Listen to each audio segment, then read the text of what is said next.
Here we have a gift from Cuexorik. It is a thermometer, a digital thermometer. It should have readings within 0.3 seconds.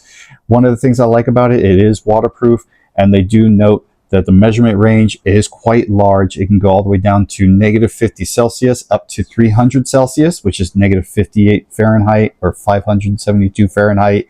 And it has a very, very well aimed target of accuracy. Both between Celsius and Fahrenheit is within 1 degree of accuracy, which is very nice to see. It does also have a lifetime warranty. It doesn't list anything about restrictions or anything of that nature, so I would say give it a check. You don't see those lifetime warranties too often, and if that's true, that is a big plus. It is rechargeable, so it will come with a USB-C charging adapter. It does have a hook on it in case you want to hang it from anywhere. And then it is also magnetic, and so you should be able to mount it to any metal surfaces such as your refrigerator. I believe this is the charging port back here. It does have a nice cover over the back because, as they do say, it is waterproof. This does rotate a full range.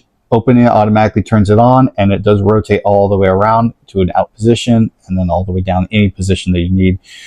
You can switch the dials between Celsius and Fahrenheit, and then you can lock it. That way you can kind of take your measurement, get your reading, lock it in, pull it out, and then be able to read it from ease. So if you're ever in a situation where you have smoke or steam or exhaust, you can stick it in, get your measurement, lock the reading, and be able to pull it out and read it from ease, and not have to have your head in the steam or the smoke, and also be able to see the display a lot more clearly. So what we're going to do next here is we'll give it a try. We'll boil up a pot of water, and then we'll see how accurate that reading is. We'll see if it hits that 100 Celsius or 212 Fahrenheit. All right, so we got our pot of boiling water going. It should be at 100 Celsius or 212 Fahrenheit. We'll start with Celsius, sticking the tip in, and as you can see, almost immediately jumped up to that 100 Celsius point. Switching over the Fahrenheit, we see it at 212.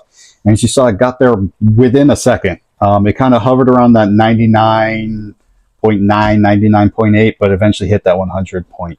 Obviously, there's going to be some slight fluctuations, but that's very impressive reading right there. And then lock it up, and now we can kind of be able to read that reading from ease. Magnet test. Success.